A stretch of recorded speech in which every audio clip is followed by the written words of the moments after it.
नमस्कार सर्वांना। तर मी बनवायला चाललेली आहे सांबारम। तर केरळमध्ये सगळ्यात जास्त उन्हाळ्याच्या दिवसामध्ये पिलं जाणारी ड्रिंक आहे। तर चला मग साहित्य आणि कशी बनवतात ते सुद्धा सांगते, चला। तर आपल्याला लागणार आहे कढीपत्ता, कांदा, मिरची, आपण साधी मिरची पण घालू शकतो, थोडंसं आल्याचा तुकडा आणि मोठं मीठ, नसेल तर बारीक मीठ सुद्धा घालू शकता, आणि थोडंसं पाणी, त्याच्यानंतर दही।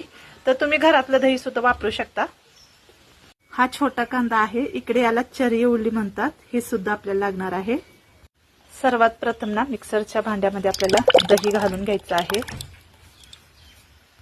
त्याच्यानंतर कढीपत्ता, कांदा, आल्याचा तुकडा,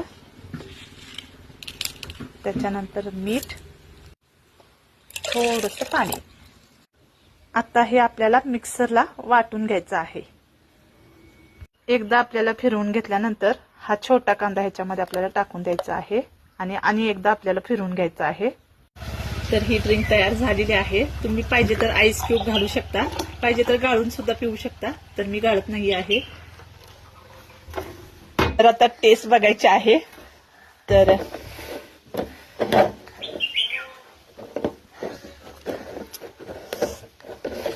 आल्याची टेस्ट, कढीपत्त्याची टेस्ट, कांद्याची टेस्ट, मिरचीची टेस्ट आणि मस्त वाटतं। ह्याच्यामध्ये आईस क्यूब पाहिजे, खरं तर दुकानामध्ये आईस क्यूब नाही आहेत म्हणून मी घातले नाही।